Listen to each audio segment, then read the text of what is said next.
En politique, il n'y a pas de personnage providentiel, il n'y a que des projets et il n'y a que des équipes. Et je voudrais qu'on salue cette équipe qui m'entoure depuis 4 ans. Et je peux vous dire qu'ils ont tous des délégations extrêmement difficiles. Tout à l'heure, Jean-Michel, mon premier adjoint, l'a souligné. C'est vrai qu'on a hérité d'une situation compliquée, complexe, mais quelle est la ville? Quelle est la ville qui n'est pas compliquée et qui n'est pas complexe? Je me tourne vers Jean, je me tourne vers Lucien et d'autres, vers Jérémy. On a tous des situations hétéroclites, on a tous des situations différentes, mais on a tous à nous battre et on a besoin des équipes municipales pour faire le taf, pour faire le job. Et je peux vous dire que cette équipe, elle fait le job admirablement bien. Vous savez, j'ai découvert une chose, c'est qu'en me mettant en politique et en candidatant à ce mandat de maire, je me suis rendu compte combien il fallait, je dirais, respecter tous les élus, quels que soient, de gauche, de droite, du centre, parce ils donnent tout ce qu'ils peuvent. Et ils ne s'appartiennent plus. Un élu, c'est quelqu'un qui ne s'appartient plus. Donc je voulais qu'on les salue, et je voulais dire que, voilà, pour moi, le premier point, c'est qu'on est une équipe. On est une équipe qui mettons toute notre énergie au travail. Vous savez, la deuxième chose que je voulais vous dire, c'est que cette équipe, c'est une équipe qui tient ses promesses. Il y a 4 ans, quand nous nous sommes engagés, on a dit que nous n'augmenterions pas les impôts locaux, les impôts arlésiens. Depuis 4 ans, nous tenons parole. Nous n'avons pas augmenté d'un iota les impôts locaux et nous ne les augmenterons pas d'ici la fin de notre mandat. Je pense que c'est quelque chose qui est important, surtout dans une période où la crise internationale, celle qui sévit en Europe avec l'Ukraine, le coût de l'énergie font que c'est aussi important pour votre portefeuille, mais c'est aussi important pour le portefeuille d'une mairie. Et ne pas augmenter les impôts, c'est aussi demander à une mairie, à une équipe de faire des efforts d'économie. La deuxième promesse que nous avions faite, c'était de réduire la dette. Nous avions, il y a 4 ans, en 2020, une dette de 108 millions d'euros. 108 millions d'euros. En 30 ans, peu d'efforts avaient été faits pour diminuer cette dette. En 4 ans, nous avons diminué cette dette pour l'avoir, à la fin de l'année, atterrir à 90 millions. Et à la fin de notre mandat, en 2026, la dette sera exactement de 85 millions d'euros. C'est-à-dire que nous aurons gagné, vous faites la différence, 85 retranchés à 108, vous voyez 23 millions d'économies. 23 millions d'économies faits pour que les jeunes générations, celles qui vont nous suivre, celles à qui nous transmettrons un jour le flambeau, puissent vivre beaucoup mieux sur la ville. La troisième promesse que nous avions faite, elle était de continuer à soutenir le tissu associatif. Nous avons besoin d'un tissu associatif extrêmement fort. Il est très dynamique sur la ville d'Arles. Nous avons près de 400-450 associations. Nous les soutenons quasiment toutes. Nous hébergeons 256 associations dans des bâtiments communaux. Nous assumons le coût et la facture des fluides pour toutes ces associations. Nous consacrons à peu près plus de 2 400 000 € de subventions et 6 millions en tout qui sont consacrés au tissu associatif. Et tout ça, nous le faisons parce que ce tissu associatif est exceptionnel à Arles et c'est lui qui donne sa sève, c'est lui qui donne toute l'énergie culturelle, économique, sportive à notre ville. L'autre promesse que nous avions faite, c'était de réparer la ville. J'en ai dit un mot tout à l'heure. Réparer, rénover, améliorer le cadre de vie. C'est ce que nous avons commencé à faire. Il suffit de regarder à Trinquetaille le travail que nous avons fait sur le parc du Grand Galègue, qui est devenu un lieu de villégiature formidable. Il suffit de regarder ce que nous avons fait à l'entrée des portes d'Arles, que ce soit à la cavalerie, que ce soit à Chabourlé, que ce soit place Wilson, que ce soit la place Lamartine, où tout ça a été réveillé.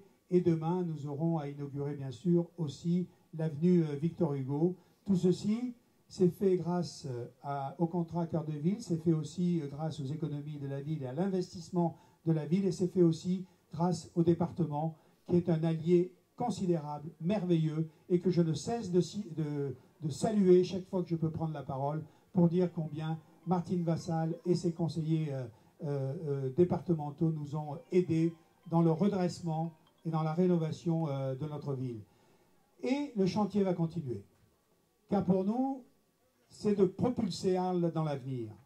Propulser Arles dans l'avenir, c'est aussi s'occuper des papeteries. Ça fait des années et des années qu'on entend parler des friches des papeteries. Eh bien, à la fin de l'année, nous allons commencer à commercialiser ces friches. Enfin, nous allons pouvoir redonner vie à cette partie de Trinquetaille.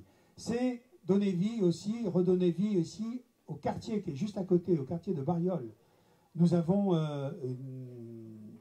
beaucoup travaillé sur le plan de rénovation urbaine, et nous avons réussi à fédérer l'État, nous avons réussi à fédérer là aussi la région, le département et les bailleurs sociaux pour investir dans les 8 prochaines années près de 120 millions d'euros à la rénovation de ce quartier pour lui redonner une mixité et qu'il ne soit plus le ghetto que l'on connaît. C'est aussi aller vers l'écologie, c'est-à-dire vers le plaisir de la nature. Avec Beauchamp, je me tourne vers Catherine, c'est aussi de profiter des pistes cyclables qui vont venir petit à petit. Je me tourne vers Marie-Amélie qui travaille depuis des années là-dessus et qui va enfin voir son plan vélo voir le jour dans quelques années si nous sommes réélus.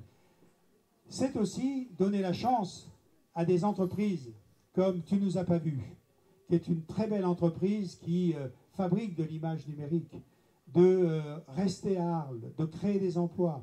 Et nous allons avoir bientôt des dizaines et des dizaines d'emplois créés dans l'industrie culturelle et créative parce que nous voulons faire d'Arles la ville de l'image. Image fixe avec la photographie, image arrêtée, image dessinée avec le festival de dessin que nous avons lancé, et puis image animée avec tous les créateurs d'images, avec aussi les écoles de formation de films d'animation pour cette ville. Nous allons redonner au centre-ville une énergie, une jeunesse qu'elle n'avait pas eue grâce à tous ces emplois. J'oublie encore sans doute un certain nombre de projets, les hameaux, les villages. Vous savez que le mot d'ordre a été de faire campagne sur le Grand Arles. Et le Grand Arles, c'est non seulement le centre-ville, c'est-à-dire 32 000 habitants, mais c'est aussi 20 000 habitants qui habitent dans les hameaux, qui habitent dans les villages, c'est-à-dire 20 000 personnes, dans cette commune, la plus grande commune de métropole. Et nous nous sommes fixé une règle, c'est-à-dire qu'1 euro investi en centre-ville, c'était 10 euros investis à Moulès, à Salin-de-Giraud, à Salier, à Raphaël, à tous les... j'ai oublié... Mastibert, par exemple. Mastibert que l'on dit oublié. Et ce n'est pas les moindres puisque l'on fait les travaux. Tiens, Antoine, il est à côté de moi, tu aurais pu lui souffler le mot. Il est trop distrait, Antoine.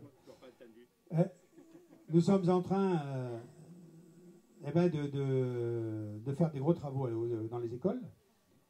Nous sommes en train d'élargir et d'agrandir le cimetière de Mastibert. Nous sommes en train de refaire la rue principale de Mastibert. Il n'y a aucun village, aucun hameau qui pour nous est oublié. Ça, c'est une règle d'or. Alors, il faut du temps, il faut les moyens, mais ici, on a l'habitude de prendre le temps long, et le temps long. La troisième chose que je voulais vous dire, et je terminerai là-dessus, c'est que on a beau avoir une équipe formidable, on a beau avoir une équipe qui tient ses promesses, on est heureux d'avoir des amis. Et on est heureux d'avoir des amis tels que vous. À Arles, dans le pays d'Arles, dans la communauté d'Arles. Parce que quand Arles va bien, tout le monde va bien. Quand Tarascon va bien, tout le monde va bien. Quand Saint-Martin va bien, on est très heureux que Saint-Martin aille bien. Quand les Saintes-Maries vont bien, on est très heureux aussi que ça aille bien. Parce que Boulbon, que ce soit aussi Saint-Pierre de Mézoargues, et j'ai une pensée pour le Riponce qui n'est pas là, mais qui a eu un petit drame dans sa famille, d'où son absence. Quand tous ces villages, quand toutes ces villes vont bien, elles se tiennent la main et c'est le pays d'Arles qui sort gagnant. Qui sort gagnant pour l'économie, qui sort gagnant pour son agriculture, qui sort gagnant pour le tourisme. Quand on vient à Arles, on ne reste pas à Arles, on va aussi à Tarascon, on va aussi dans l'Accro, on va aussi en Camargue voir les Saintes-Maries de la Mer. J'ai une pensée pour tous les habitants du territoire, nos agriculteurs, nos amis riziculteurs, M. Bertrand est là, de ceux de l'Accro, puisque Michel est là, comme de ceux de Camargue. Et comme l'a dit fort justement Jean-Michel tout à l'heure, on est là pour réunir, on est là pour ouvrir les bras. Ce qu'on ne veut pas, c'est le retour en arrière. Ce qu'on ne veut pas, c'est retrouver les situations précédentes que nous avons retrouvées depuis une vingtaine d'années. Voilà, on a entrepris une démarche, on veut la continuer, on ne pourra la continuer qu'avec vous. Donc on a besoin de vous, on a besoin d'être accompagné, on a besoin d'être poussé, on a besoin de votre soutien et on a besoin de votre générosité. Merci et bon appétit.